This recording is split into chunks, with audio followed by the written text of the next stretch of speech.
Have you noticed how home prices have been playing a game of tug of war lately? You got one side pushing, the other side's pulling, but who's really in control? Well, I'm about to go over the latest data to uncover between the battle lines of the buyers and sellers, because it's not a question of is there a shift? It's more so of who's really steering the market. What's up, guys? Anthony Esposito with eXp Realty, your local real estate expert right here in the Cleveland, Ohio area. I've helped countless buyers and sellers. They're reaching out to me every single week. I'd be honored to help you out as well. If you have any questions about the market or need a resource, contact me directly here. I'd be happy to help you out in your situation. So let's hop over to the computer. I'm going to go through this article with you. We're going to find out exactly what is going on out there. And more specifically, we're going to get to what is happening in Cleveland. All right, so here is the latest market. This was just published yesterday. The U.S. housing market has nearly 500,000 more sellers than buyers. The most on record. That is crazy. That will likely cause home prices to fall. So this is national of what we're seeing of the numbers. I will get into Cleveland here shortly.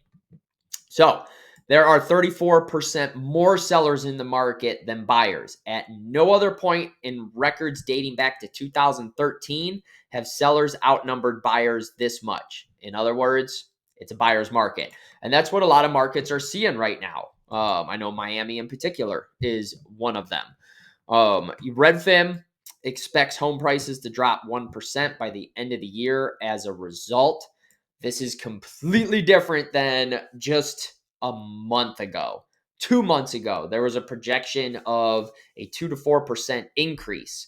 So this is across the board as an average. Keep in mind, every market area, every location is completely different from another location. So this is going on national average, but that is different from home prices to increase of what they've been saying for the past several months. Prospective buyers may see their purchasing power increase, and prospective sellers should consider selling sooner rather than later.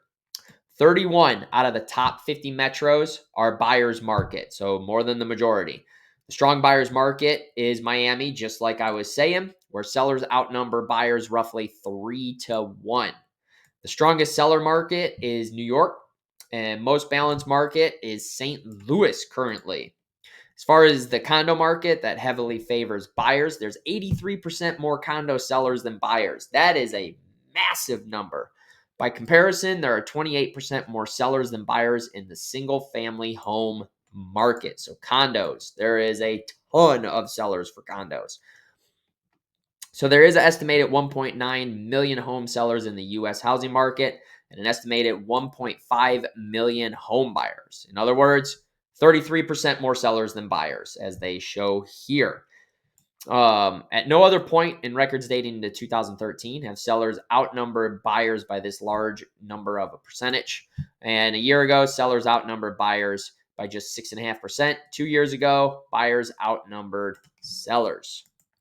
So that's just a quick little graph of what you're seeing. The blue is buyers. And look at that steady line of red. And of course, here's 21 going through 22, where it was complete chaos and you had to give everything, including the kitchen sink, to get a house. Now that is completely flipped script. Look at the difference of where we are at today. Right here, there hasn't been this many home sellers since March of 2020. So 5 years ago.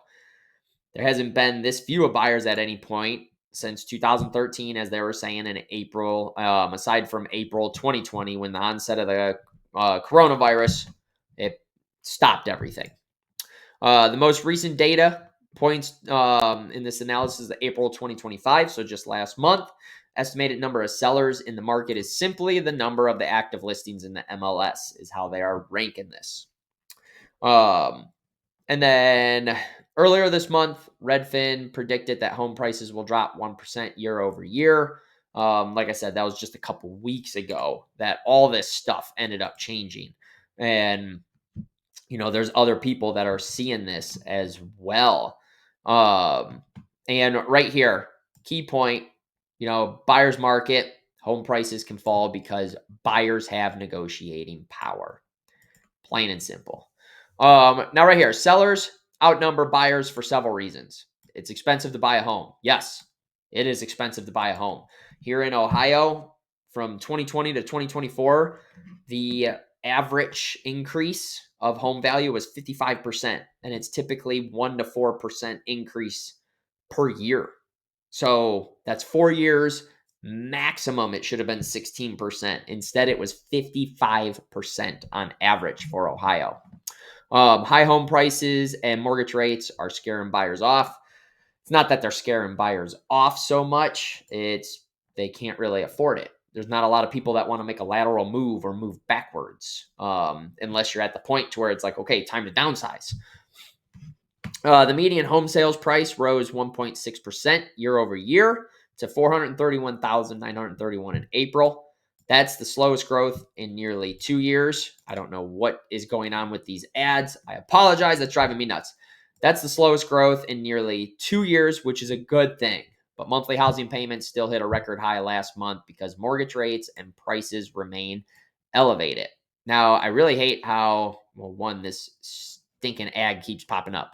I really hate how they talk about like the mortgage rates of how they're hitting things like that, because we are basing it off of the past several years. And there's even people in the industry like this isn't pointing out like, hey, the average 30-year fixed rate was 6.73 in April.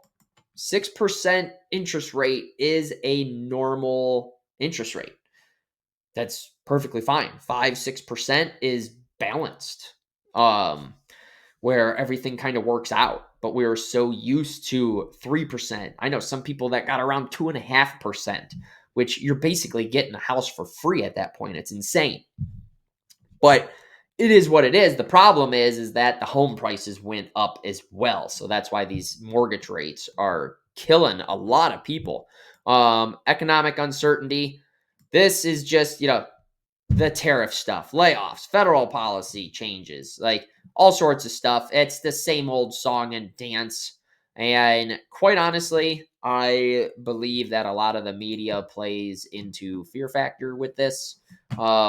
We don't really know what's going to happen with the tariff. So kind of have to just take it how it is instead of sitting back and waiting. Because if nothing does go wrong or flip upside down, then you could be in a more difficult situation down the road. You may not. Who knows? We don't know what the future holds. So it's kind of, that economic uncertainty. I understand if you're concerned about being laid off. That's one thing. But we don't know what tariffs are going to do. We don't know if they're going to hit in place.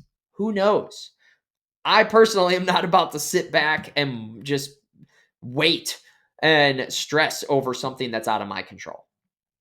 The mortgage rate lock-in effect is easing. Homeowners who have been sitting on ultra low mortgage rates they scored during the pandemic are now giving up those rates and selling their homes. That's because for most people, it's not realistic to stay put forever. Job changes, return to office mandates, divorce, that's always out there. Just outgrowing the house itself.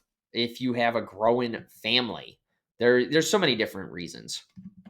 The balance of power in the U.S. housing market has shifted towards buyers, but a lot of sellers have yet to see or accept the writing on the wall. This is true. Even in my area, there are some sellers that are not budging. Average days on market are right around 40. And I could tell you right now, and that's 40 for the Cleveland area. I could tell you right now, there's homes that are sitting even longer, and they're beautiful homes. There's nothing wrong with them on the pictures. Dead giveaway, it's overpriced for the market. Many are still holding out hope that their home is the exception and will fetch top dollar. That's a senior economics. But as sellers see their homes sit longer on the market and notice few buyers coming through on tour, more of them will realize that the market has adjusted and reset expectations accordingly. There's always a delay when it comes to the housing market on everything. Sellers are already gaining more data points on this front and will likely face another reality check this summer. When demand typically starts to slow, more than 2 of every 5, 44% home listings in April have been on the market for 60 days or longer, the highest April share since 2020. Stale inventory is piling up in part because many sellers are overpricing their homes, like I was just talking about, using sky-high comps from the recent sellers market that aren't realistic today.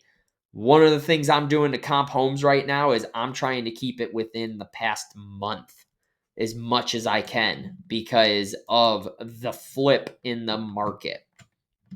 Takeaway for sellers: time is not on your side. Plain and simple. If you're considering selling, you got to do it sooner rather than later because home prices in your area may fall. Again, that's location based. It depends on where you're at. If your home is already on the market and has been sitting for over a month, you may want to consider an improvement to the property or reduction in price. Straight facts right there. Because if your home is immaculate and there's nothing wrong with it, but it's not selling, the market is telling you the price is too high. Takeaway for the buyers. I don't know why that just popped up. I don't know what is going on today. Happy Friday. Takeaway for the buyers. Many Americans have already been and will remain priced out of the housing market, even if prices decline. But for those who are still in the game, don't get discouraged. Your purchase power will increase if home prices fall. That's basic economics when it comes to this stuff. Mortgage rates remain steady as expected because the Fed's not lowering the rate. The federal interest rate doesn't directly affect mortgage rates, but it can reflect mortgage rates is how it works. Homes that would have been out of reach 6 months ago may come into reach as sellers entertain lower offers and concessions. This is hyper local based. Your location may be a huge buyer's market where miles down the road might be a seller's market. It's that crazy of how it can change. History shows that home prices cool when sellers outnumber buyers. It's supply and demand. Plain and simple. More supply, less demand. It's going to bring the price down. Higher demand, less supply brings it up. Basic economics here. I don't need to go into all of this stuff. So as we scroll down, right here, Miami, West Palm Beach, strongest buyer markets with nearly 3 times more sellers than buyers. So in Miami, there's an estimated 21,672 home sellers, only 7,200 home buyers. That means there's 197.7% more sellers than buyers, the largest imbalance among the 50 most populous U.S. metropolitan areas. It's followed by West Palm Beach, 182% more sellers. Fort Lauderdale, 179, basically 180. Austin, Texas, 124%. And Jacksonville, 119%. In this report, they define market where there are over 10% more sellers than buyers as a buyer's market, and a market where there is 10% fewer sellers than buyers, a seller's market. A market where the gap is plus or minus 10% is considered a balanced market. Overall, 31 of the 50 most populous metros are buyer's market, 12 are balanced market, and 7 are seller's markets. So let's take a quick look at the buyer's market. Again, we went over a couple of these. Miami, Florida, West Palm Beach, Fort Lauderdale, Austin, Jacksonville, Tampa. There's a lot of Florida here. What's that telling you? Phoenix, Las Vegas, Orlando, Nashville. There are your top buyer's market throughout the country. And you can see the different home prices, median home prices of where they are sitting here. Jacksonville, 368. That's the most affordable on the list, followed by Tampa. Just good luck with insurance down there. That's going to be crazy.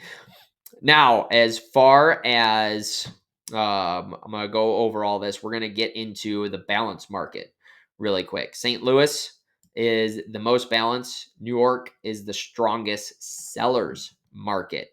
St. Louis, there's an estimated 9,300 homes in the market with 9,400 buyers.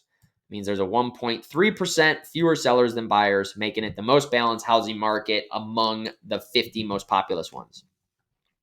Next come Virginia Beach at 1.7%, Kansas City 2.3%, Chicago 4.2%, San Jose 4.7%. The other balanced markets, Cincinnati, Boston, New York, Minneapolis, Philadelphia, Warren, Michigan, and Washington, D.C. It says right here they're balanced for different reasons. Cincinnati home buyer demand is stronger than the national average, perhaps due to a relatively low cost of housing. At the same time, listings are rising, mirroring the national trend. Together, the forces are creating a well-balanced market. In Chicago, demand is weak, mirroring the national trend, but inventory is also weak, which creates balance in another way. Now, right here, there are just 7 sellers markets. New York is the strongest that I was just talking about. And we're about to get into Cleveland. Because unfortunately, for those of you who are in my area, Cleveland is on the list as a seller's market. As we see here, there are 6,600 sellers compared to 8,800 buyers. And median home price, this is one thing that I love about the Cleveland area. That is Cleveland itself. Don't think that all the suburbs are like that. We got some pretty expensive suburbs. We actually have one of the most expensive suburbs, quite a few of them that are kind of stacked up that I even did a video on of the more expensive places to live. And one of them is home to the most expensive house in Ohio. So it's great in some areas, but other areas it's gonna vary. But it is a seller's market. There's a negative 24.8%. It's not the strongest. It's definitely not the weakest on this list. Baltimore takes that. So we are right in the middle here in Cleveland.